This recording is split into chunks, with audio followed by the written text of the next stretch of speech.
So emotional regulation is also actually very important because after you're able to recognize and label your emotions, you understand how certain emotions trigger the unhealthy behaviors. Welcome to Reclamation, the podcast where conversations meet practical insights, guiding you through the maze of behavioral science to empower better public health outcomes. With a passion for bridging the gap between medicine, psychology, and sociology, Tabo brings a unique perspective to every episode. Get ready to reclaim your understanding of health and behavior. This is Reclamation. How many goals have you set in your life that you actually have not seen through? Health goals in this context, obviously. How many times have you told yourself you're going to eat better, you're going to eat more greens and more proteins, you're going to cut down on specific maybe meals or portions or type of food? How many times have you told yourself you're going to maybe reduce on your substance intake, which could be the alcohol, the smoking, the tobacco? How many times have you told yourself you're going to work out more? How many times have you actually set a goal of wanting to do this and hoping you would achieve it, but then you somehow do not? I have been in similar situations so many times. I have found myself indulging in behavior I wouldn't want to, or struggling to indulge in a behavior that I actually really want to because I know the benefit that it has. But for some reason, I just wouldn't. And at the time, I wish I had knowledge on CBT, and that's what I want to talk to you about. So welcome to today's episode.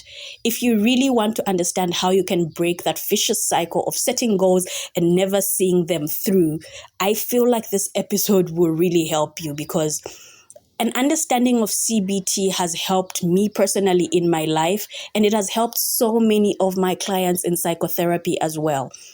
So when we talk about CBT, we're talking about cognitive behavior therapy. So cognitive behavior therapy has what we know as the CBT triangle, which is also known as the cognitive triangle. So this is a core concept of cognitive behavior therapy that illustrates the interconnectedness of your thoughts, your feelings, and your behavior.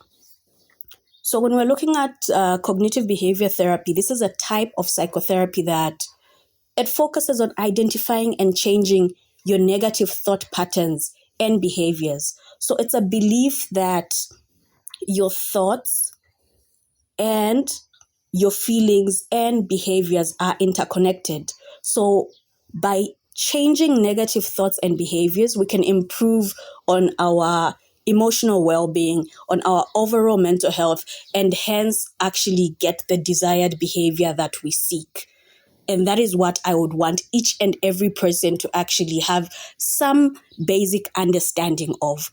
So cognitive behavior therapy is a model that is used with so many different clients who have different challenges such as depression, anxiety, OCD, PTSD, substance use disorders, addiction, and other behavioral disorders and challenges. It's been very effective. I've seen it also work on the clients that I've been seeing over the past few years.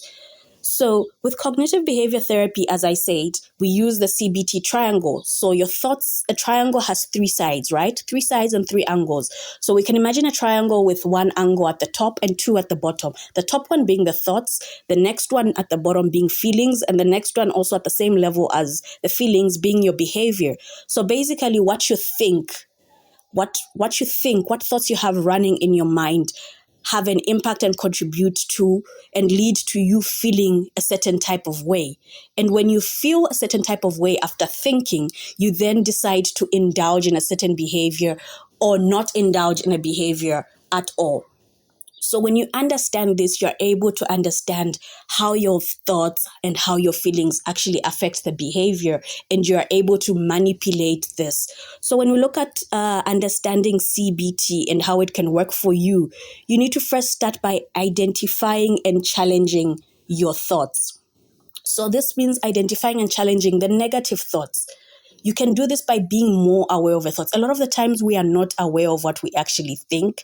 Sometimes we see ourselves doing something and behaving in a certain way, and we don't actually go down go back the path and see what led to that. But with cognitive behavior therapy, that is where it now comes in to say, okay, why are you behaving like this? Because you felt this way. Why did you feel this way? Because you thought in this way. So if you could start by identifying your thoughts, what is it that you actually think of? What thoughts or negative thoughts are holding you back? For example, somebody might think they have this thought that I can't handle stress without smoking. Like every single time I am stressed, I have to smoke. I have to take a cigarette. I have to take some weed. I have to maybe drink, I don't know, a shot of something really alcoholic and strong. That is a thought. But then cognitive restructuring is a core component of CBT, and it involves identifying and challenging those distorted thought patterns. Because you look at the thought that you have and ask yourself to say, is this thought actually a fact? Where did this thought come from? Where does it stem from? These thought patterns are referred to as cognitive distortions, and they can actually contribute to emotional distress and also maladaptive behaviors. So the goal of cognitive restructuring is to replace these negative thoughts with more balanced and realistic ones. So you tell yourself to say, I cannot handle stress without smoking. I cannot handle stress without eating the chocolate. Imagine you are trying to cut down on your calories and you have this thought that you can't handle stress. So you look back and actually question that thought. It's not a fact. So why do you have it? Then that way you can actually change it. I am stressed, but I can handle it in another alternative way. And that is what we do with cognitive restructuring. So for me, when it came to taking my medication, I had told myself that taking a pill every single day was so much work. But then I sat down and realized to say, no, but why did I actually think it's so much work? Because taking one pill takes less than a minute of my time. So a lot of the times you've created the problem in your thought process. And at no point do we ever say eating food every single day is so exhausting, because we need to eat the food and we are able to do it every single time. So you just approach that thought with another more positive one. So it's easy to do this sometimes because you're not always aware of your thoughts by keeping a thought diary. And that's why I always encourage a lot of the clients I see, I always encourage everybody who is having such challenges to keep a thought diary, record your thoughts, record what you're actually thinking. That way you can go back to them and actually question them.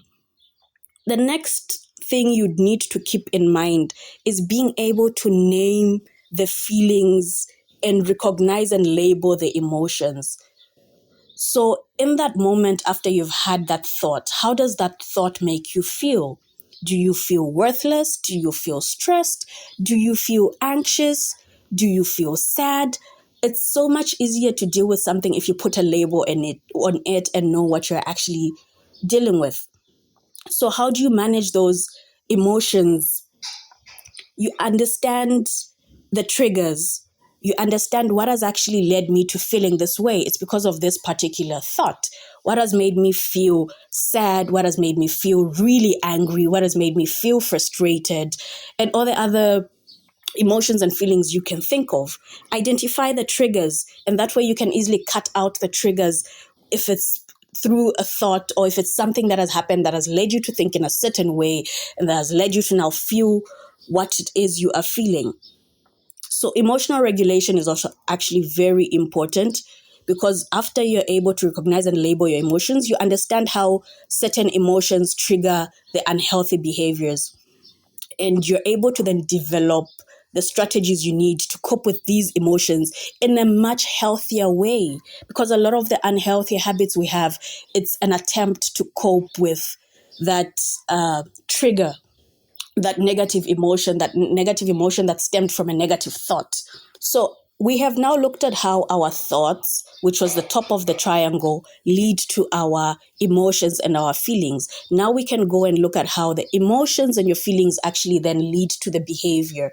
So the third point would be you understanding how to modify your unhealthy behaviors. we do this through behavior activation. So behavior activation is a CBT technique that focuses on increasing engagement in positive and meaningful activities. So it's particularly effective in treating conditions such as depression, because you're not able to. A common sign of depression is you losing interest and not being able to engage in the activities you want to. So you might not be able to have the zeal to prepare the healthy meals you used to, or to be able to work out and go to the gym the way you used to. And we use a lot of behavioral activation with people with this challenge. So it helps you break the cycle of inactivity and the negative mood. So the idea is that by engaging in activities that bring pleasure or a sense of accomplishment, individuals can improve their mood and their overall well-being. So behavioral activation is very, very key, because then you're able to understand what feelings led you to that particular behavior. You feel stressed at that point, and then you decided to walk to your closest shop and get a cigarette or get a bottle of alcohol to indulge in. And then it's very easy for you to actually realize, to say, okay, there's this particular behavior that stems from this feeling. So how can I find a way of actually replacing it? So once you understand how those three, which is your thoughts, your feelings, and your behaviors, are interconnected, it becomes so much easier for you to actually set goals, because then you know what is actually driving the behavior that you want to actually get rid of, or what is driving or reinforcing that particular behavior, or what is actually standing in the way of you attaining the behavior you want to. So after you understand this, it's very important to actually set realistic goals and monitor your progress. So a lot of the times we have goals that I want to, like, oh, my goal this year is just to stop smoking. My goal this year is to work out more. My goal this year is to actually make sure that I take my medication, is it for diabetes or hypertension or HIV, correctly and consistently, and adhere to it. But then you don't actually set smart goals. And I think when we think of smart goals, we're always thinking of work and school and a corporate world. But then for those who might not know, smart goals are just goals that are specific, that are measurable, they are achievable, and they are relevant, and they are also time bound. So SMART literally just stands for these things. The S is for specific, M is for measurable, A is for achievable, R is for relevant, and T is for time bound goals. So it's very important for you to be able to sit down with your goals and see if they are actually perfect goals. Are they specific? Are they measurable? Can you actually achieve them? And it's important to also start small and start with realistic goals, because sometimes when you set a goal in which you're only going to be able to see the results 2 years from now, the motivation to actually continue is so much harder. It's so much easier for you to set a goal and say, my goal is for me to be able to just skip rope every day for the next 10 days. You know, to say ultimately what you want to do is to be able to do that every single day for the rest of your life. But start small. Because what that does to you is that if you're able to achieve the smaller goals, it gives you more motivation to actually take a step into achieving the much larger goals, because you need that drive, you need the hormones to actually get into your head and convince you that it is possible because you've achieved something. Once you achieve something, it's so much easier for you to actually want to pursue more towards that goal. So lastly, the most important thing, even as you understand and know this and appreciate the CBT triangle, look at your thoughts and your emotions and your behaviors, you need to actually seek support and accountability. It's so important to have a community. It's so important to have somebody supporting you, somebody you can be accountable to, accountability partners. And if you can, I know the barriers that exist in seeking a coach or a therapist or a personal support, whatever form or package it is that they may come in. It's not always possible. But when it is, I always encourage and urge everybody to do so, because I believe psychotherapy it's not a it's not a treatment.